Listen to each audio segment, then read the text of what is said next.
I'm sorry. But I don't want to be an emperor. That's not my business.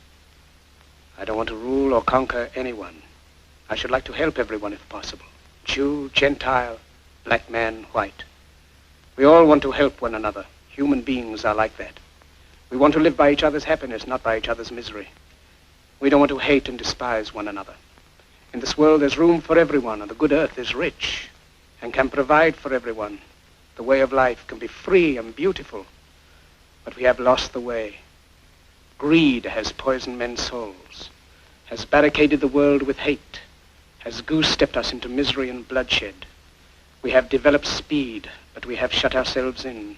Machinery that gives abundance has left us in want. Our knowledge has made us cynical, our cleverness hard and unkind. We think too much and feel too little. More than machinery, we need humanity. More than cleverness, we need kindness and gentleness. Without these qualities, life will be violent and all will be lost. The aeroplane and the radio have brought us closer together. The very nature of these inventions cries out for the goodness in men, cries out for universal brotherhood, for the unity of us all. Even now, my voice is reaching millions throughout the world, millions of despairing men, women, and little children, victims of a system that makes men torture and imprison innocent people. To those who can hear me, I say, do not despair. The misery that is now upon us is but the passing of greed, the bitterness of men who fear the way of human progress. The hate of men will pass, and dictators die, and the power they took from the people will return to the people. And so long as men die, liberty will never perish. Soldiers, don't give yourselves to brutes, men who despise you, enslave you, who regiment your lives, tell you what to do, what to think, and what to feel, who drill you, diet you, treat you like cattle, use you as cannon fodder. Don't give yourselves to these unnatural men with machine minds and machine hearts. You are not machines, you are not cattle, you are men. You have the love of humanity in your hearts. You don't hate, only the unloved hate, the unloved and the unnatural.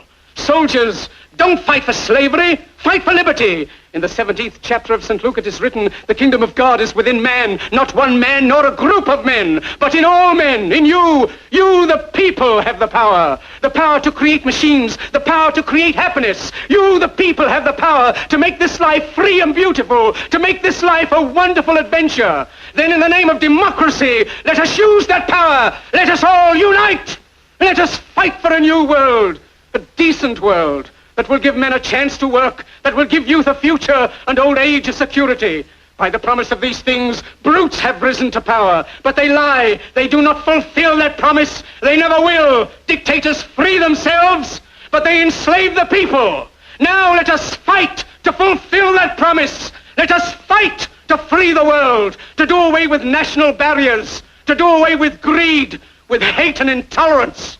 Let us fight for a world of reason, a world where science and progress will lead to all men's happiness. Soldiers, in the name of democracy, let us all unite!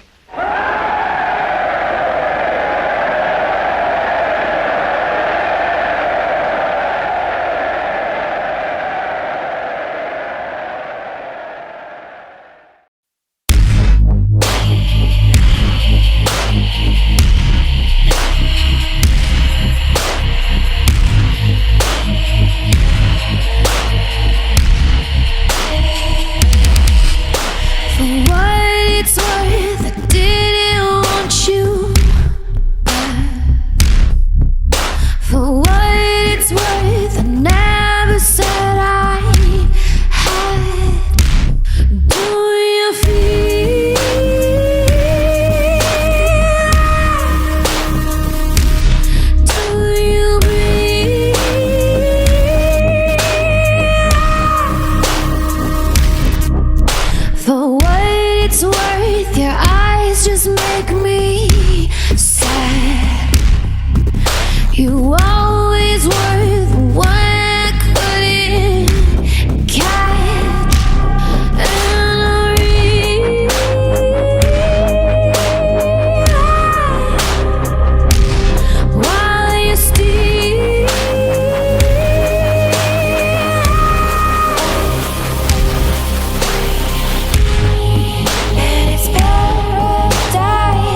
attitude when we compare some of these noisy and rather messy old contraptions with the smooth-running cars of today. But one old car that certainly defies the general description is the 1912 Beggar, because this model was an electric brougham and noiseless.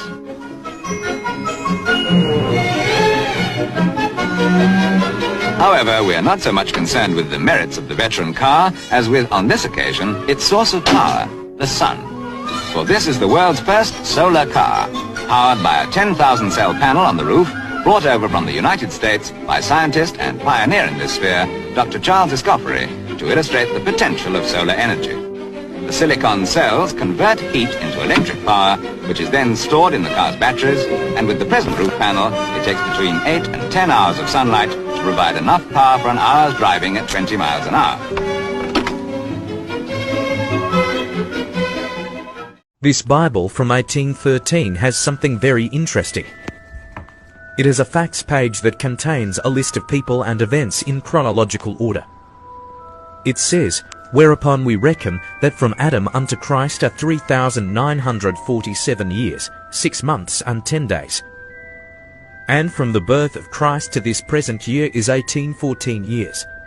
Then the whole sum and number of years, from the beginning of the world unto this present year is 5,788, 6 months, and the said odd 10 days. In the year 1814 the world really was 5,788 years old.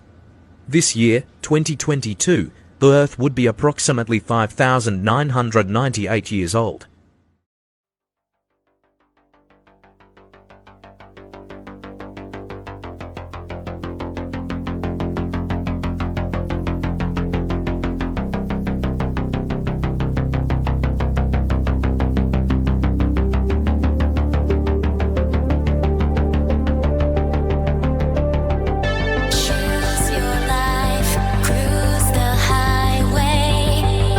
Try not to dwell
tell us the story of what's happened in your life from the very start? Before I started looking into my life, back in 1989, I was starting to have flashes of things, and my life was not what it seemed to be, which is why I started looking into it.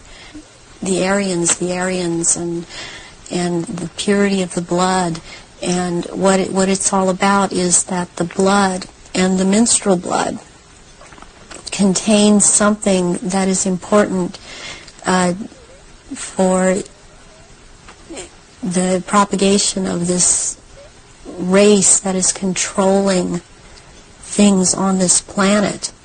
They're called the Illuminati. And the Illuminati are actually run by these 13 bloodlines, which are all of the royal families in Europe and England. And they need the blood because they are, in fact, not human. They take human shape. They are reptilians.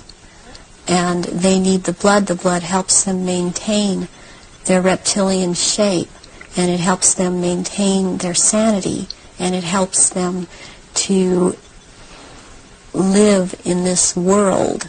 Is they need terrorization of their victims before they are killed for their blood. And they have to terrorize them to get this to come out in the blood and be secreted in the blood.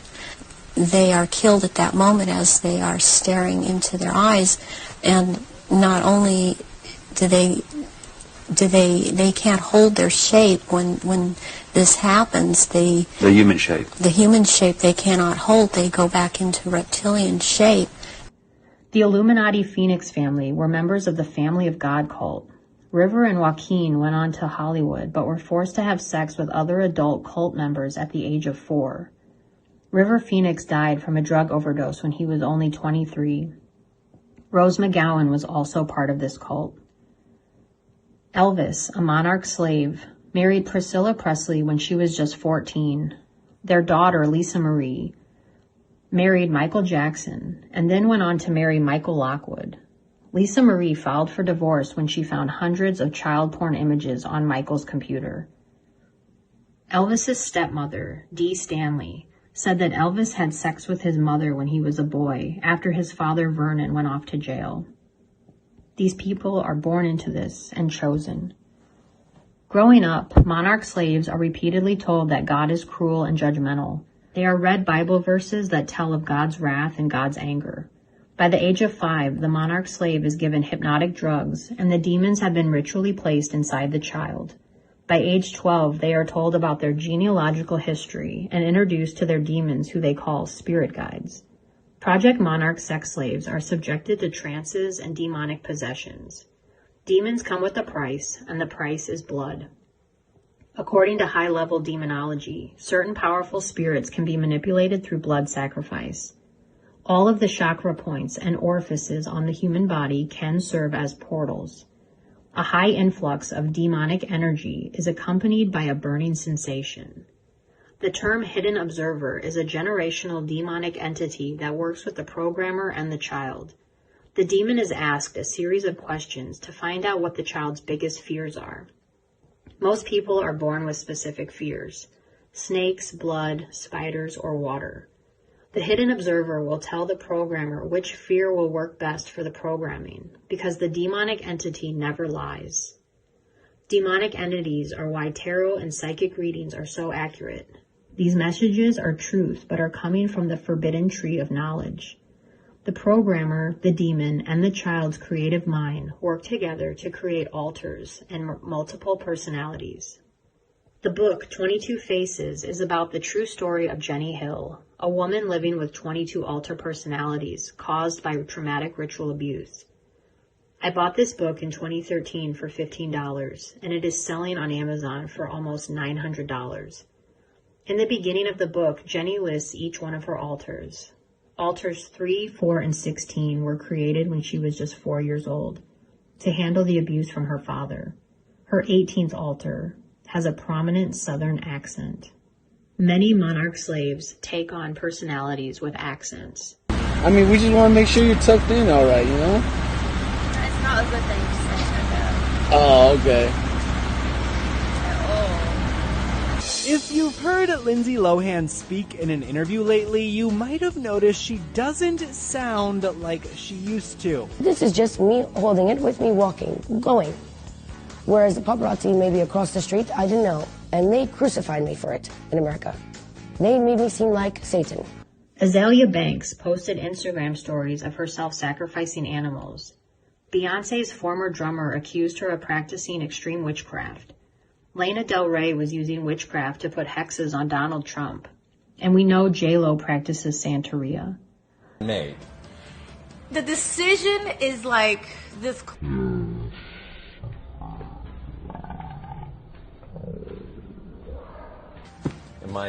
How many times have you seen award shows where the winner literally thanks Lucifer instead of God? Thank you to Satan for giving me inspiration. A leaked video of Angelina Jolie appeared a couple years ago of her describing these satanic sex rituals she participates in.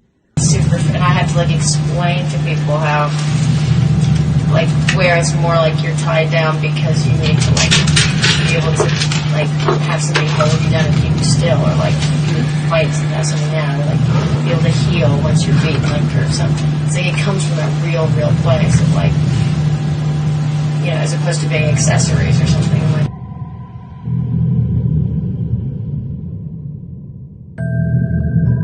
It's with tattoos and things. I've always gotten them. There's that time where he's I have tattoos, and after a while, you can explain them. It comes from that real place. It's a great thing to be able to see everybody's just sexuality. But it's so weird when you I had the most amazing compromising pictures of people. A nipple clamp. 3 total revolutions. 1, 2, ouch! Like the twisting of a nipple or something? Yeah, 3 full times. I only saw that one she brought over that night though. And then dripping candle work from. Brad Pitt once told GQ that Satanism works for him. He was once married to Jennifer Aniston, who recently admitted she was part of a witch goddess cult. And remember when Anthony Bourdain tweeted that the cast of Friends chanted Hail Satan before every show? What is really strange about Anthony Bourdain's death is he was tweeting about Hillary Clinton 3 days before he was found dead. Kate Spade, whose company had strange ties to the Clinton Foundation, died 3 days after Bourdain. Both Bourdain and Spade's deaths were ruled as suicide by hanging. The day after Kate's death, her husband was seen wearing a rat mask from Disney's The Rescuers. Swedish DJ Avicii died from suicide 1 month before Bourdain and Spade, allegedly for having human trafficking images in his music videos. They say it always happens in threes. And 1 year prior to these suicides were the suicides of Soundgarden lead singer Chris Cornell and Linkin Park lead singer Chester Bennington, who were in the middle of producing the documentary The Silent Children, exposing human sex trafficking. Both men suffered from sexual abuse as children. There have been rumors that Chester Bennington was the son of John Podesta. Isaac Kappy, another Hollywood whistleblower, called out Steven Spielberg, James Gunn, Tom Hanks, and Seth Green as being pedophiles. Shortly after his revelations, he jumped off a bridge and died. Heath Ledger, another monarch, is more evidence of ritual murder. He played the Joker in The Dark Knight, in which Jack Nicholson warned him about. Next one, Heath Ledger's dead. About what? Heath Ledger, the actor who died tonight in New York. Drug overdose. He died in New York. I warned him. Listen, Jack. How many child actors or people who get involved in Hollywood occult would be alive today if they had better parents? To me, this all comes down to the parents and the bloodlines they are born into. It's a little bit off subject, but the same kind of principle. I heard that, and I won't mention his name, but it was a big leader and founder of a huge satanic organization. he was on his deathbed. And for a Satanist, at the time of death, it's a great victory for them, because death is a huge thing that they celebrate. And he was getting ready to die and pass on his powers and that. And on his deathbed, he must have got some revelation or an angelic appearance or something. And he went into shock and he said, "Oh my, oh my, what have I done?" He said, "There's something very wrong. There's something very wrong. There's something very wrong." Wow. And his whole life had been spent propagating these satanic beliefs, getting everyone to believe, establishing official organizations for Satanism. And then at the end of his life, he gets this light that comes to him, and everything that he'd built, he realized was wrong. Project Monarch, in conclusion, is a subset of the CIA's MKUltra program, which is ultimately managed by the black nobility families and the American mafia crime families. These people are pedophiles, cannibals, Satanists, drug lords, and aren't even human beings. Victims of Project Monarch don't even know they are associated with it until their late 20s or early 30s, when they break their programming. They will develop multiple personalities and suffer from eating disorders, depression, CPTSD, anxiety, and suicidal thoughts. When you understand mind control and the main principle behind the Illuminati, it is very simple. Get everyone mad at God and you can get them to commit any sin. Get everyone mad at God and they lose hope. Great effort is taken by the Illuminati to keep people pissed off and in a state of constant fear and paranoia. Why do you think so many false flag events happen? They are beating us down. They want us to submit. They want total control. In 2020, there isn't any institution that hasn't been touched by Satan or the mind control programs associated with it. Our churches, our schools, colleges, our entertainment, and our government. In 2020, it is easy to see that we are at war, and the war is for our soul. The most powerful secret in the monarch programming system are the generational demons built up in these bloodlines. This is what we are fighting. Just go back and watch Beyonce's 2013 Super Bowl performance. It's crazy when you Google celebrity tragic deaths and celebrity sacrifices. It is insane to learn how many celebrities have lost a parent, a firstborn child, or a friend in such a short time. Or the 27 Club. There is no doubt in my mind these are generational blood sacrifices. And now is not the time to give up. It is the time to accept it and unlearn everything we've been taught. It is time to turn off our televisions. It is time to break your mind control, because we are all victims of Project Monarch to some degree. The whole world is programmed, and it is time that we all dissociate from them. I will leave you with that to do your own critical thinking. If I told you the Oscars aren't just an award show, the red carpet represents the sacrificed inner liquids, the golden statue, an idol called Sokar, and the winners, chosen to push the narratives they're ordered to. The Oscars don't reward acting in movies. They reward acting in real life. The real Best Actor award goes to those who can play the longest, most convincing role, their own public persona.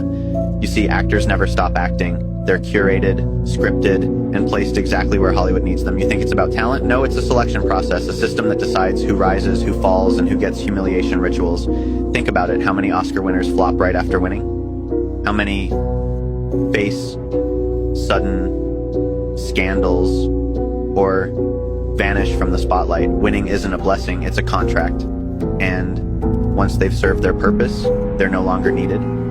The golden statue, it's not just a trophy, it's modeled after Ptah or Sokar, the Egyptian god of the underworld, transition and control over those in limbo. And here's the eerie part. Sokar is an anagram of Oscar. Sokar was depicted as faceless, rigid, arms crossed, just like the Oscar statue. Silent, a symbol of submission. They didn't choose this design by accident. It represents how Hollywood transforms people into fake personas, idols, fabrication. Was the CIA's notorious mind control program designed to wipe memories.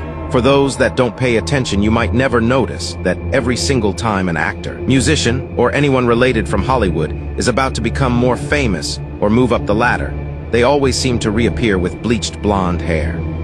There is no way this is just a coincidence.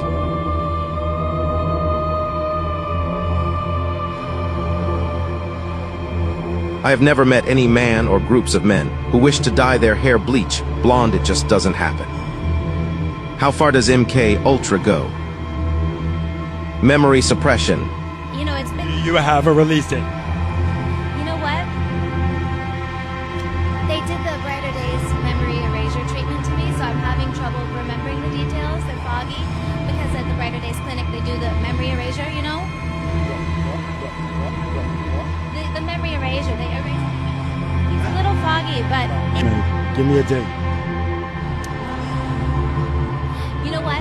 I'll have to go back to the clinic and see if they can restore my Brighter Days memory erasure treatment. Be friends, but I'd like to just... I'm the biggest skeptic around, and what I saw can't happen. What I saw is impossible, but I saw it.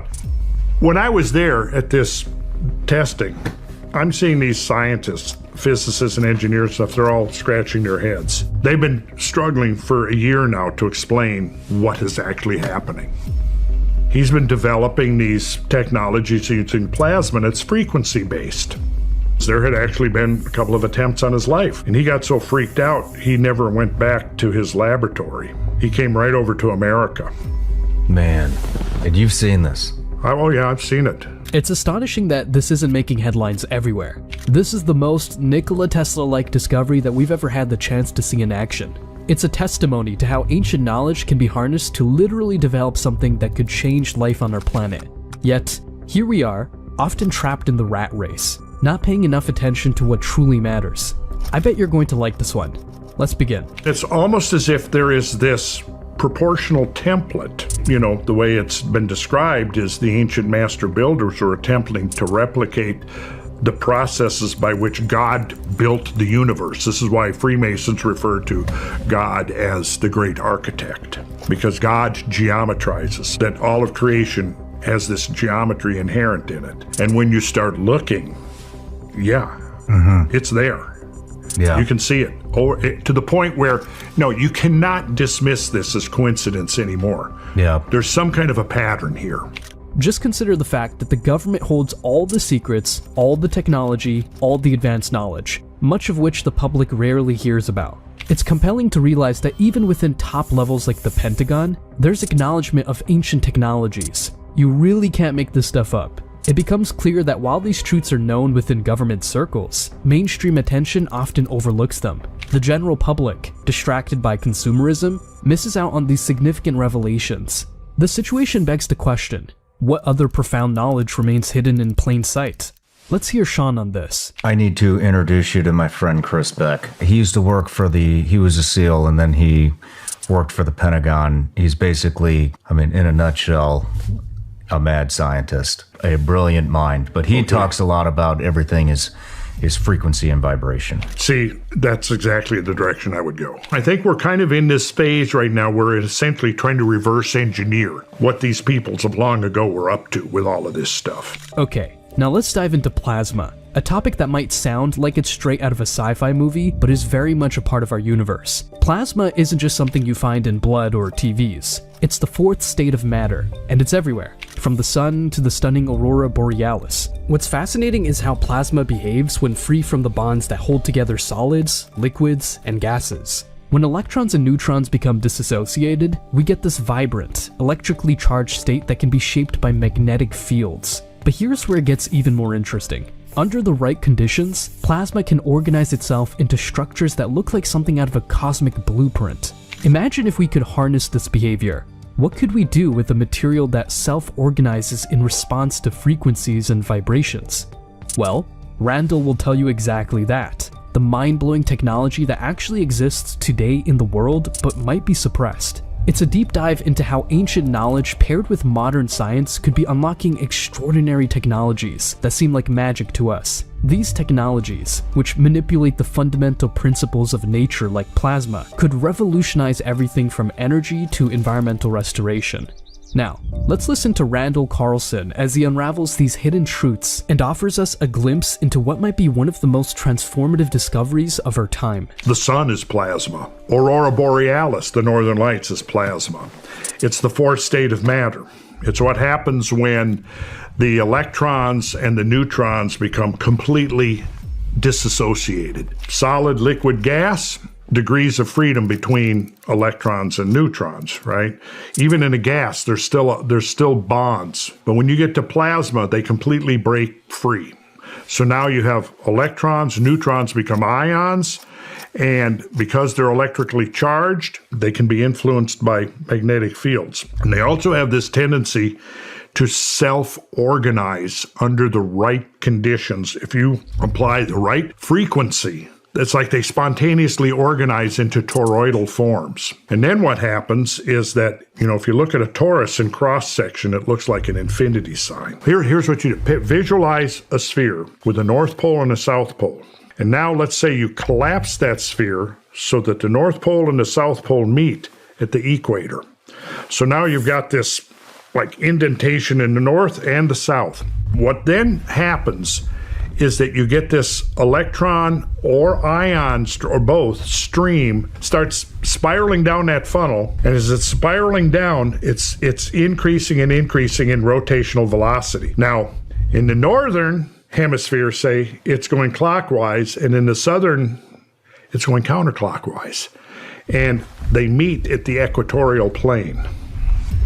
And that's where something really interesting happens that I don't understand. Something happens there that's almost supernatural. The inventor behind this revolutionary plasma technology, someone who found a profound connection with Randall's work, reached out to him after a presentation. This connection wasn't just fleeting. It led to a serious discussion about the implications of this technology, a topic Randall even brought up on the Joe Rogan show. And it's all based upon the ancient numbers.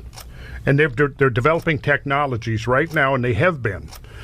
I was recently contacted and given the go-ahead that I could talk. I've been sitting on this for 7 years without talking about it because they asked me not to talk about it until they had their patents in place and their licensing.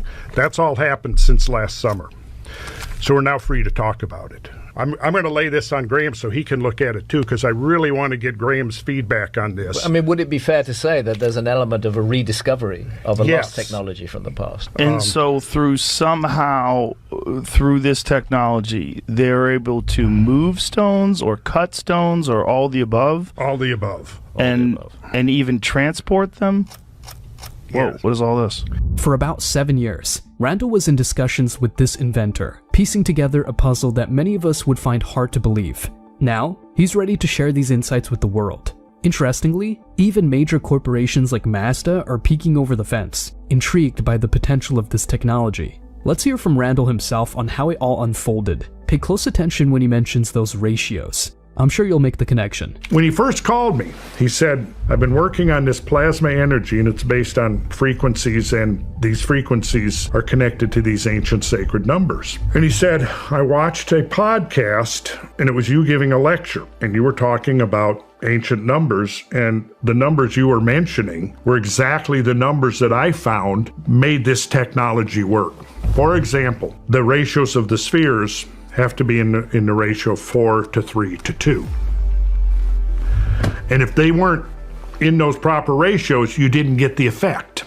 Randall introduces an intriguing element to the discussion: the significance of certain numbers that appear repeatedly in ancient cultures, sacred geometry, and natural frequencies. These numbers, such as the one often referred to in esoteric circles, are believed to hold the key to understanding the universe's very fabric.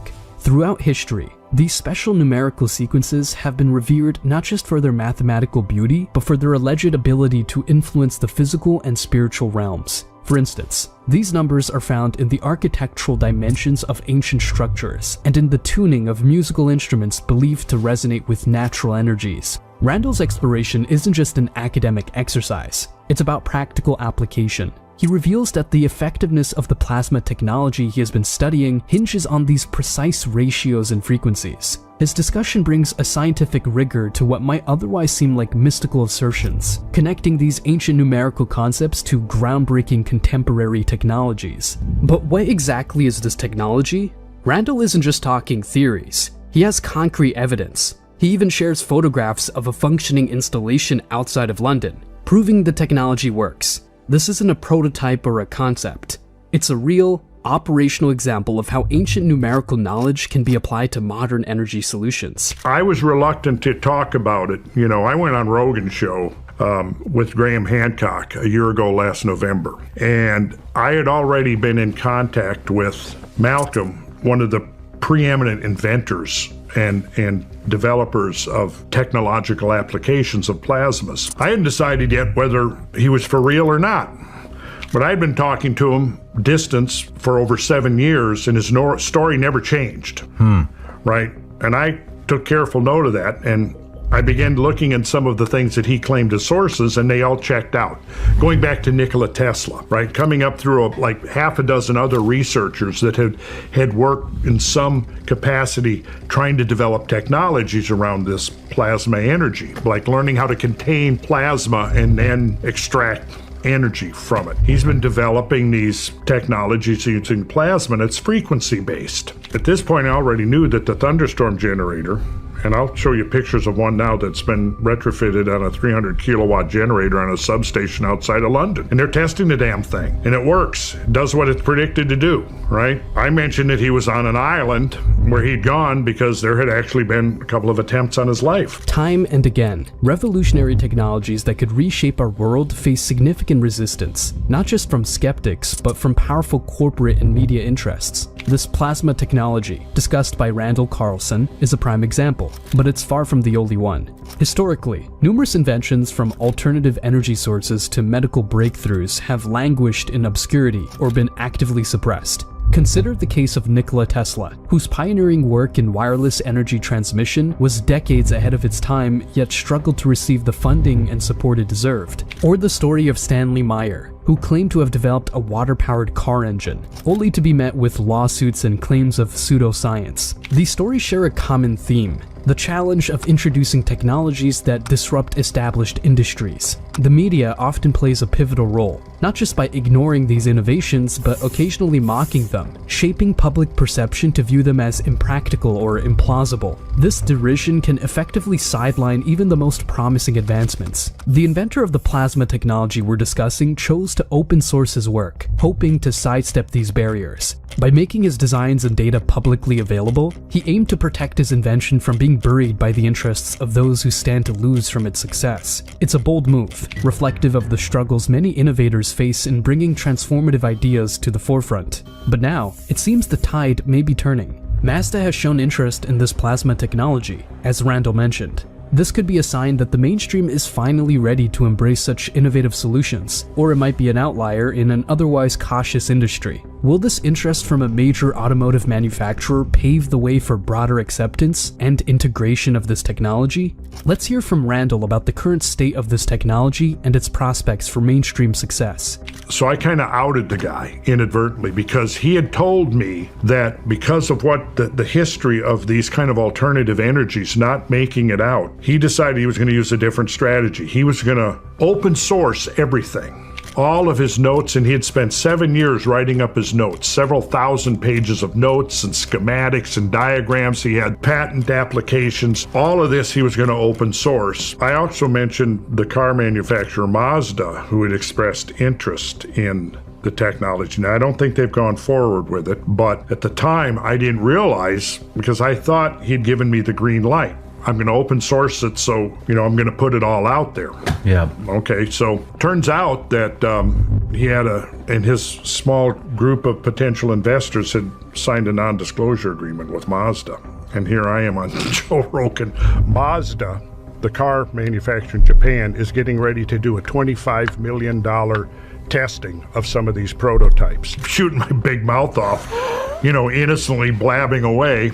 Okay. Now comes the most important part. where Randall Carlson explains in detail what he personally witnessed and describes the actual workings of this mind-blowing technology. It's the kind of stuff we often associate with visionaries like Nikola Tesla, not something you'd expect to find readily embraced by today's scientific community. This technology, while incredible, typically flies under the radar due to its unconventional nature and the skepticism that surrounds such claims. We know these technologies are possible. History is littered with accounts of inventions that were way ahead of their time. Yet, there's always that hint of doubt, especially when such innovations are ignored by mainstream channels, and when friends and family dismiss them because they aren't featured in popular media.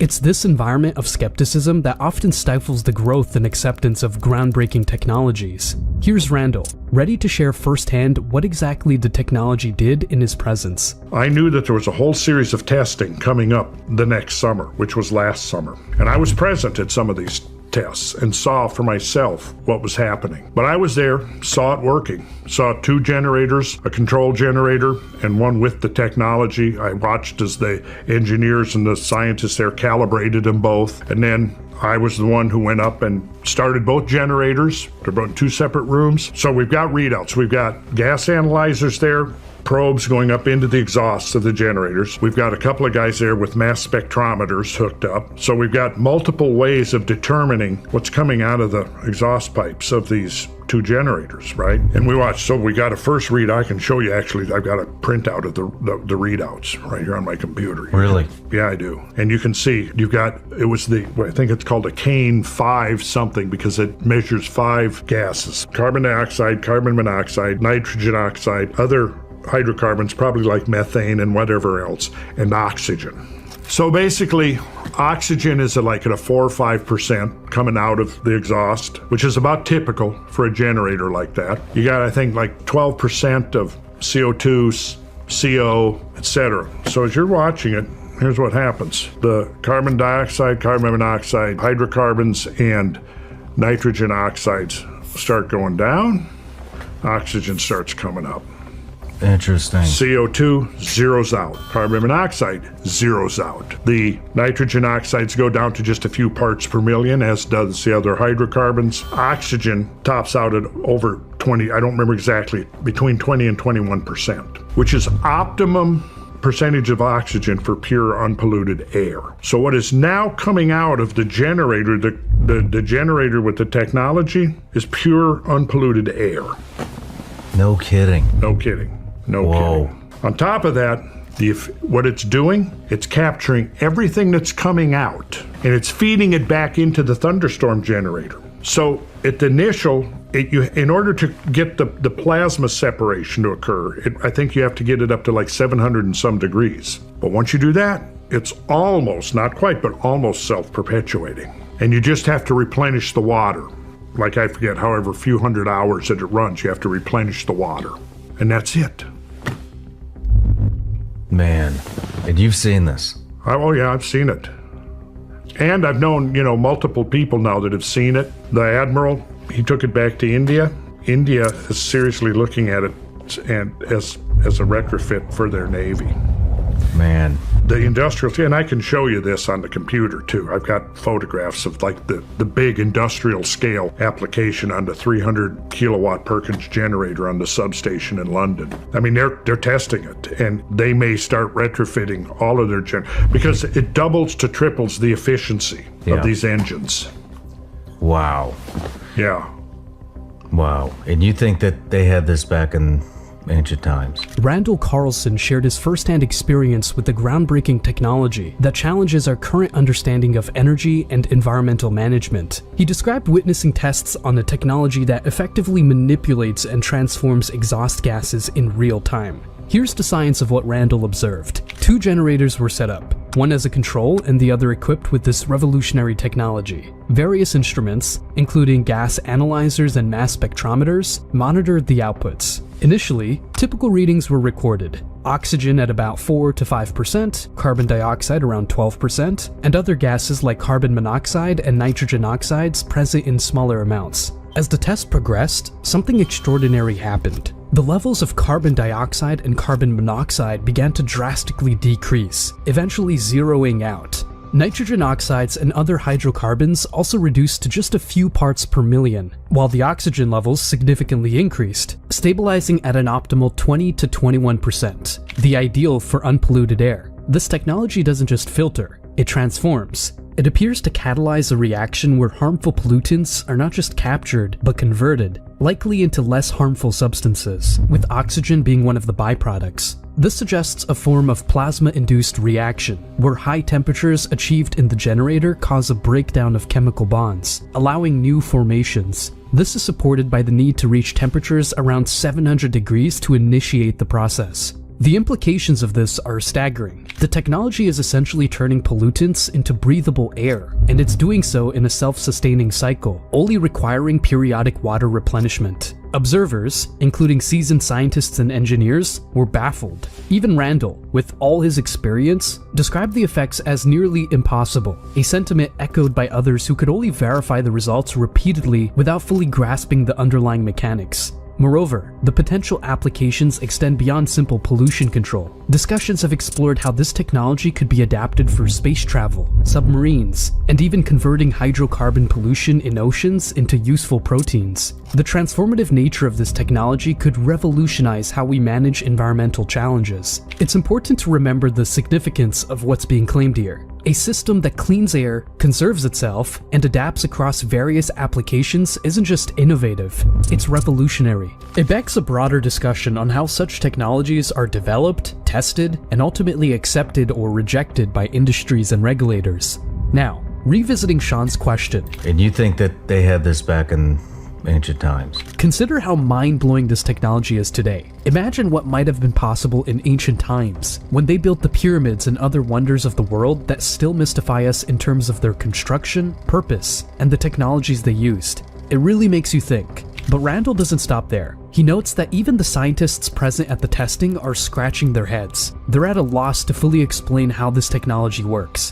When I was there at this testing, I'm seeing these scientists, physicists and engineers stuff, they're all scratching their heads, going, okay, we see this, but they've been struggling for a year now to explain what is actually happening.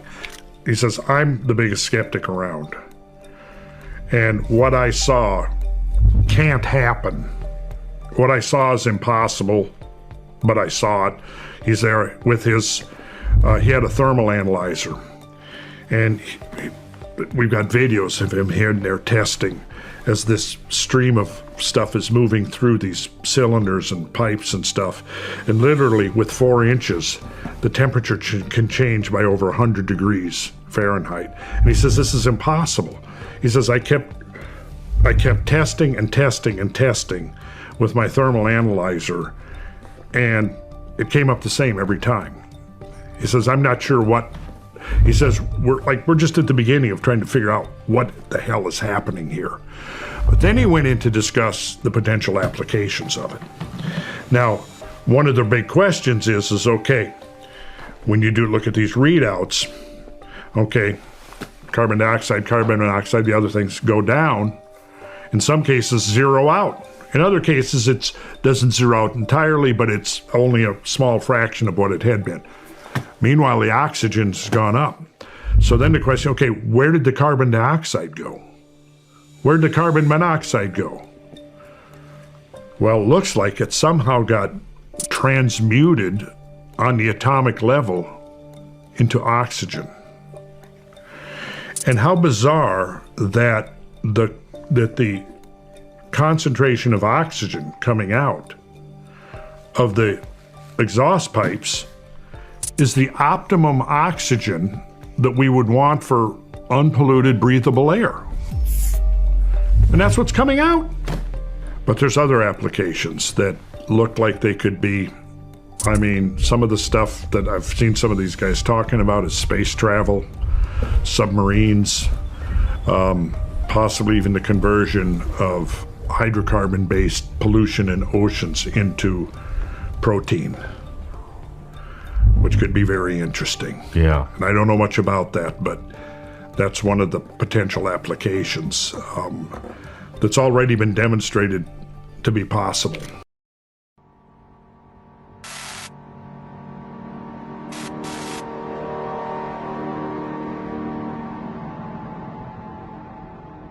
can be programmed through sound frequency, negatively or positively. How is it that music can evoke passion and so delicately hold sway over our moods and even thoughts? There was still the Pythagorean modal music. Yeah, it all comes from Pythagoras. The only pieces of it remain. It's called major and minor. The music is frequency programming. Music is frequency. What frequency are you being fed? I have here two identical tuning forks, both tuned to the note A, the note an orchestra tunes to. These forks are both made to vibrate 440 times per second. We say their frequency is 440 hertz. If I tap this fork, putting little pulses of energy into it, the second fork will also vibrate in sympathy. And if I silence this fork, we just may hear the other singing its tone.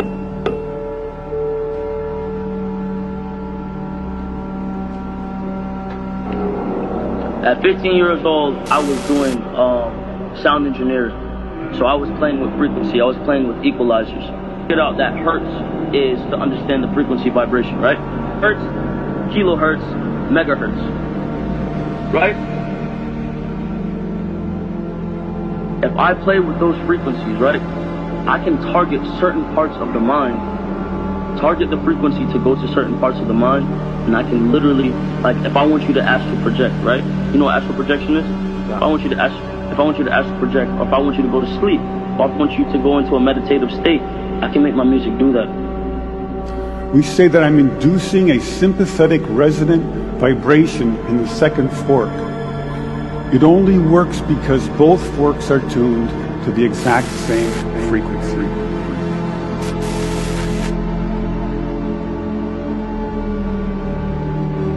Where all four organs, pipe organs, cross.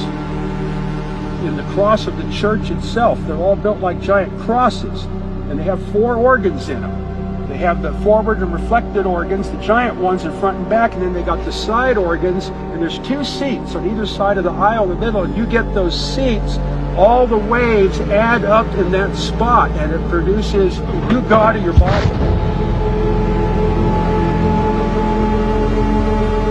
We prepare days for this stuff.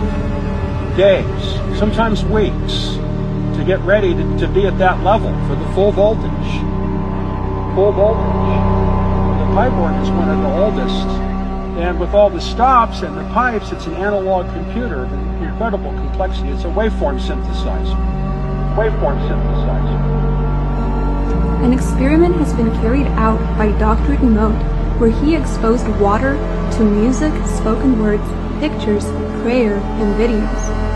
It was found that after the water crystallized, you could physically observe what these frequencies did to the water molecules. You are 70% water.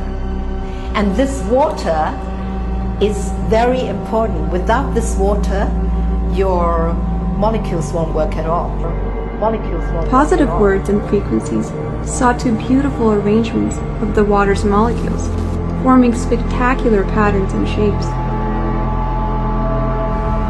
While negative frequencies disturbed water molecules so badly, there was only chaos among the molecules. These are all live organisms taken under the polarizing light microscope. They are like liquid crystals, but instead of being static liquid crystals, they are like a dynamic liquid crystal display. So how is it possible? How is it possible that when all the molecules are busy transforming energy, that they can still look like crystals? Because crystals, as you know, need to have a very orderly atomic or molecular order. So this is the story, this is the moral, and it is that their movements are absolutely coherent. So because the light vibrates so much faster than the movements themselves, at every instant they still maintain that order. And that's how they appear liquid crystalline. So this basically tells you that all the molecules, all the motions of the molecules of the body are correlated, are coherent.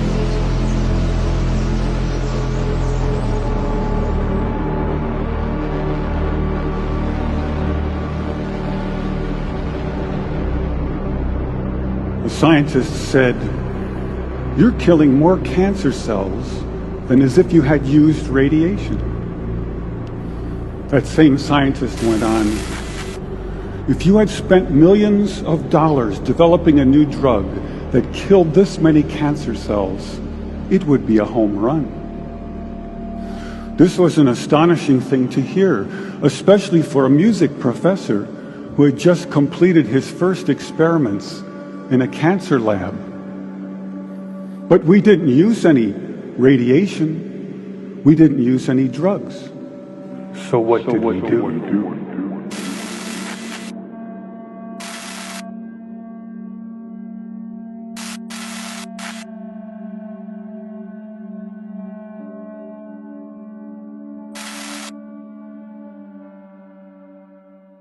In the lost civilizations of Tartaria, the anchionic array was more than a machine. It was an instrument of cognitive rebirth.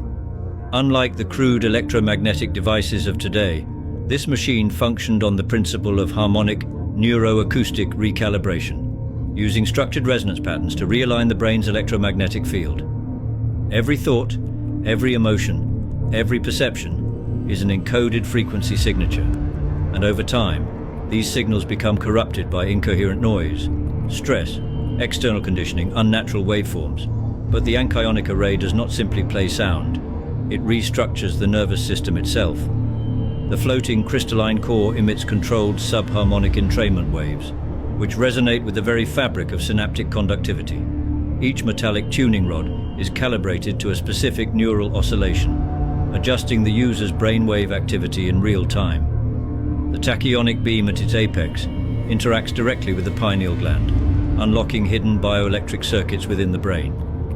Meanwhile, the golden plasma filaments spiral through the user's electromagnetic field, dissolving disruptive energetic imprints left by trauma, negative thought loops, and environmental noise pollution. But the true power lies in the sigil interface, a constantly shifting map of etheric programming symbols, each corresponding to a different cognitive state. By selecting a symbol, the user can initiate a neural recalibration sequence, aligning themselves to heightened states of focus, memory retention, emotional balance, or even expanded consciousness perception. Ancient Tartarians understood that the mind is not separate from reality, but a tuning fork of the cosmos. And the anchionic array was the ultimate tuning instrument, resetting not just thoughts, but the very way the nervous system interfaces with the world. The last working devices disappeared along with the fall of Tartaria, but traces remain, coded in ancient manuscripts, buried in forgotten ruins, hinted at in suppressed research. For those who remember the lost art of harmonic recalibration. Considered a child prodigy in electronics. My entire life has been devoted to the study of the effects of electromagnetic energies on the human mind. When I was 13 years old, I invented a device that transmits sound to the human brain using electromagnetic waves. So this is my field. I've been studying this field for over 40 years. And HAARP scares me because I know what it can do. I know that HAARP can be used to control the human mind. What is the Project HAARP? People are going crazy about this project. Project HAARP stands for High Frequency Active Oral Research Program. This project was created in 1993 and is funded by the U.S. government, the U.S. Air Force, U.S. Navy, DARPA, and University of Alaska Fairbanks collaborated to establish this region. This project is designed to change the weather according to the wish of the elites. It's also said that it can even control people's minds. The president of Venezuela has blamed the Haitian earthquake on them, claiming that they have the power to cause planes to crash or disappear. It can allegedly set the whole atmosphere on fire, and now you know that. The climate bomb is a new weapon of mass destruction that is being secretly developed. which involves the HAARP system of magnetic bombardment to obtain unimaginable effects on a planetary scale, triggering floods, earthquakes, tsunamis, droughts and cataclysms. Unfortunately, this scenario is no longer science fiction. Rather, it forms part of climate-based geoengineering, which uses chemtrails and HAARP. Although many claim these are conspiracy theories, the facts demonstrate that we are dealing with a shocking degree of disinformation and manipulation. The debate surrounding global climate change rarely acknowledges the existence of the climate-altering techniques detailed in the Environmental Modification Convention, ENMOD. Nonetheless, global climate can now be modified, as part of a generation of sophisticated electromagnetic weapons. Both the USA and Russia have developed the ability to manipulate the weather for military purposes. Indeed, the US Army has honed its skills, enabling them to selectively alter climate patterns, and this technology has been perfected using the High-Frequency Active Auroral Research Program. It is a side project linked to a strategic defense initiative from a military standpoint.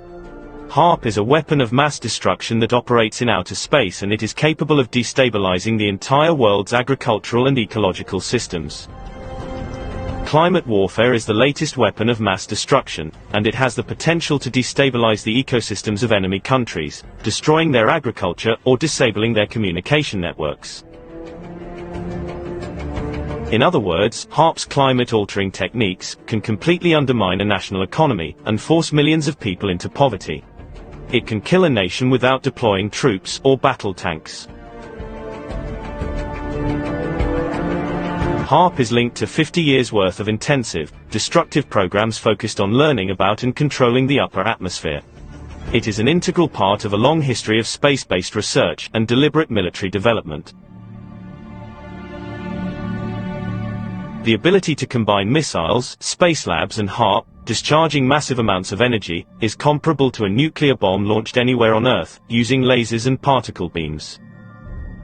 In 2023, an incredible video was captured by photographer Dmitry Lyashev on a flight over Yakutia, revealing a seemingly endless long wall. Following the release of this footage, scientists began scrutinizing the images, and concluded that the wall was man-made. The wall extends to the ocean, continuing beneath the water. Surprisingly, no one had previously noticed this wall, prompting bewilderment among scientists. Interestingly, Soviet scientist, architect and occultist Ludwig Mavrikovich Heinrich, who visited a secret Vatican library in 1920, discovered a book referencing this wall in Yakutia. The wall spans several hundred kilometers. Speculation suggests that the Russian government prohibited aerial photography over the area, and in March 2024, a drone operator filming the wall was arrested. Presently, the government is striving to eliminate all online information related to this wall, leaving its nature shrouded in mystery. This pilot from Yakutia captured something unbelievable. No one believed his words until they watched this video themselves. While flying over a mountainous area, he spotted a strange strip and followed it to find its end. To his shock, it was an infinitely long fence he had never heard of before. Even more mysteriously, on this wall to be continued at the bottom of the Pacific Ocean, dividing the Earth into equal parts. Until recently, you could see this wall on Google Maps, but it seems to be disappearing from there. Divers say that at the base in some places there is severe destruction resembling explosions, and the height is uneven. But the scariest part is that ancient machinery-like artifacts lie at the base of these fences. I've published photos, facts, and official explanations that are trying to be removed from the internet on my main channel. This is the only proof that Earth has been reset, and it will send chills down your spine. In 1976, during tests with the Helios B satellite, NASA received an encrypted transmission coming from the Earth's surface. The problem? It originated from a point in the middle of the Indian Ocean, where there was nothing. The message was simple, yet deeply unsettling. Full reset. Units integrated. It was dismissed as interference. But one of the engineers, Malcolm Reeve, became obsessed. He swore it wasn't a glitch. It was confirmation. Reeve dug through old data and found something even worse. Similar transmissions in 1952, 1939, even as far back as 1888, before radio technology even existed. All followed the same pattern. All came from the same location. In 1980, Reeve vanished, but his son later revealed a note he left behind. We're just the latest version. The earlier ones are still active, just out of reach. That point of origin, it's now blocked on all official maps for reasons of international security. A única prova que temos de universos paralelos, e é absolutamente aterrorizante.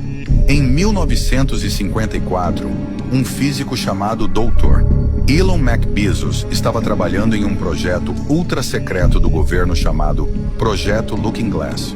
O objetivo? Criar um dispositivo capaz de vislumbrar universos paralelos. O dispositivo era um enorme espelho circular, feito de uma liga metálica desconhecida. Quando ativado, ele não refletia a sala. Mostrava uma versão diferente dela. No início, as imagens eram inofensivas. Uma cadeira ligeiramente fora do lugar, um relógio marcando o tempo ao contrário. Mas então as coisas ficaram mais sombrias. Um dia, o espelho mostrou uma versão do próprio doutor, Bezos, mas ele parecia apavorado, olhando de volta com olhos arregalados e cheios de pânico. O reflexo moveu os lábios e murmurou: "Não confie neles." Desesperado, Dr.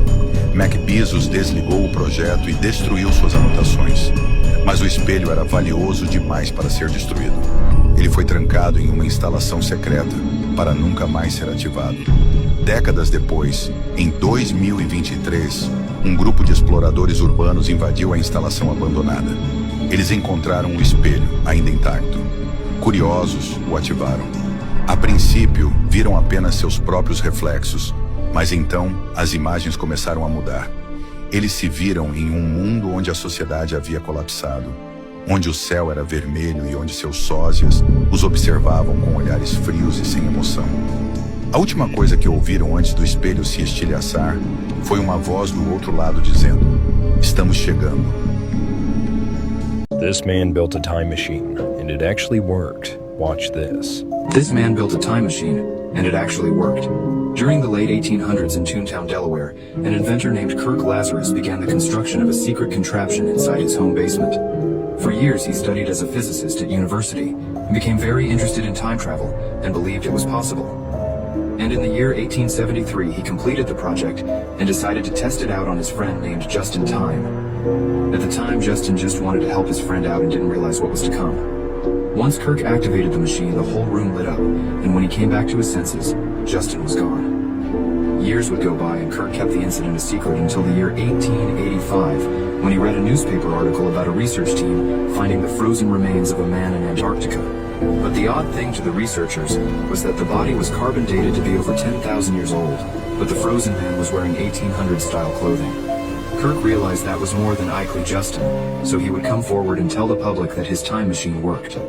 Unfortunately for Kirk, the authorities would end up raiding his house, but before they could reach him, he used the time machine on himself and disappeared.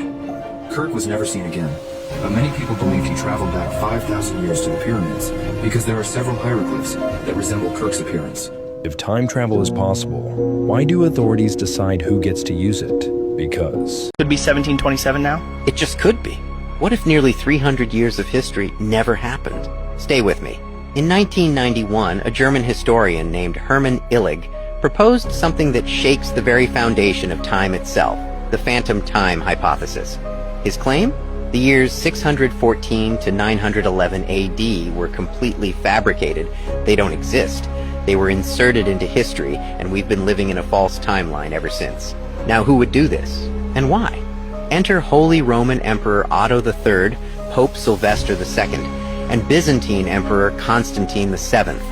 Three powerful figures who supposedly conspired to alter historical records and manipulate the calendar. Why? Because Otto III wanted to rule in the symbolic year 1000 AD, a number that carries power, prophecy, and legitimacy. But instead of waiting, they fast-forwarded history itself. Now, think about this. We have written records from this missing period, sure. But where are the artifacts, the architecture, the undeniable physical proof? You'd expect 297 years to leave more behind, yet it's eerily scarce. And if this sounds impossible, just remember, Tartaria was erased from history. If they can erase entire civilizations, why not rewrite time itself? He found this ring, a big ring, and didn't know what it was, but saw this strange writing on the these strange symbols on this ring. So then he and another person walked through it to look at the other side, and lo and behold, they got into some other sphere, as if they walked into another dimension. And this ring, so the audience knows, we're talking like what diameter? It's probably 25 feet in diameter. Mm-hmm.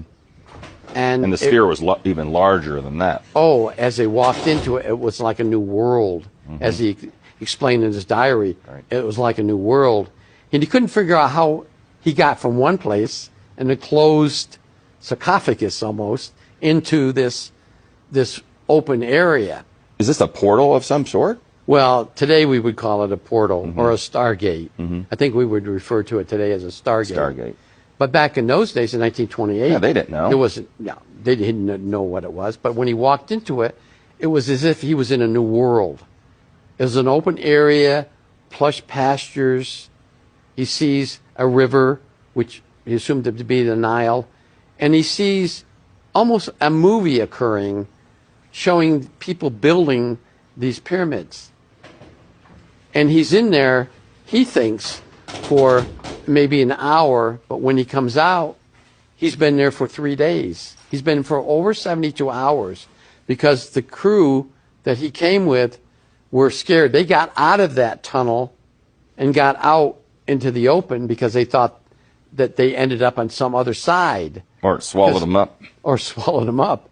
And so, but 3 days later, they come back out. How many of the team went with him? Only 2. Only 2. But there were 6 other team members, 8 total.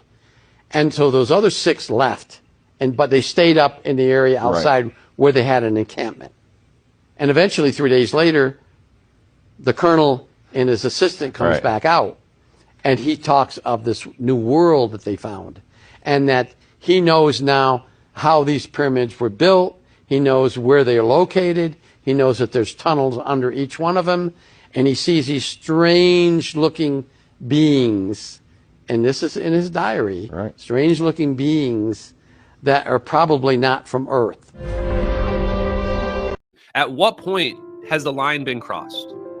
Are you ready for the real answer? There is no line. There is no line.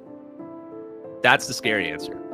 Whatever it takes to maintain control of the technology to make sure that the planet does not get destroyed, that there's no chance that the planet gets destroyed. I tell you what, chat, this is how I'll put it. If you're an American, study zero-point energy technology. Study the hell out of it. If you're not an American, if you're not from a country that's allied with the United States, the last thing in the world you want to do is study zero-point energy technology. The last thing in the world. I'll say, I am super glad that I'm an American citizen. If I was not an American citizen, I definitely would not be alive right now. And some of that bureaucracy protects American citizens, but that bureaucracy does not protect people of other countries. And the CIA basically has free reign to do whatever they want, take out anybody they want that they think is a threat to what they're trying to establish in the future. That's what targeting that plane tells me. There was no Osama bin Laden or Hitler on that plane. There were engineers on the plane. Semiconductor engineers, microchip engineers on the plane. Think about that. They weren't targeting somebody because he was making angry posts on social media. They weren't targeting somebody because they were starting an uprising. They were targeting people because they had intellectual property. They had knowledge about advanced technology. They target it in the most ironic way, too. They use the technology that China and Russia are trying to get. Yeah, it's not cool at all, really, because I realize there's only going to be one owner of this technology. So the moment 2 factions get this, it's going to be balls to the walls. We're going to see horrors that people have never seen before. Forget nuclear weapons. You guys better not be scared of nuclear weapons. Be scared of just planes disappearing out of the sky, never be seen again. Like, that's the kind of stuff that's going to be horrific, where people are going to be like, well, where'd they go? Now, I'm going to casually mention to you something that's very scary indeed. And tell you what the alien agenda is. And it's going to sound very familiar. The alien agenda is the complete takeover of this planet, the killing off of 5, 6 to 7/8 of the world's population, by the year 2029. U.S. military has known about this for 45 years. They've told no one. As far as I know, I'm the only person standing before a crowd talking about the alien agenda, secretively. This man discovered an abandoned person from the 1700s, frozen in time. Watch this.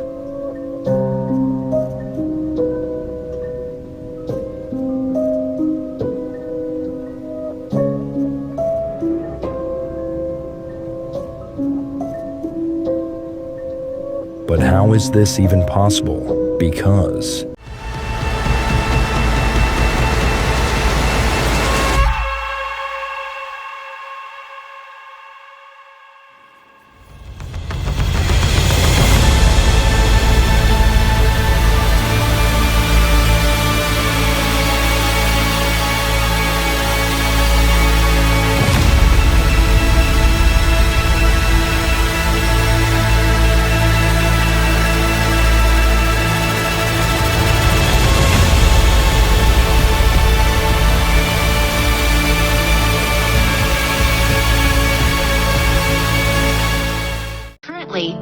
Anti-gravity vehicles and medbeds are being mass-produced on the moon and elsewhere. Once the disclosure plan is sufficiently advanced, these technologies will be rolled out immediately and simultaneously around the world. Among other things, these new technologies will also create new cities, as a famous presidential candidate recently pointed out. In 20 years, our planet will have completely recovered and humanity will live a completely different life than it is now. Free from the evil extraterrestrial slave masters, the psychopathic deep state, and with all 12 DNA strings activated.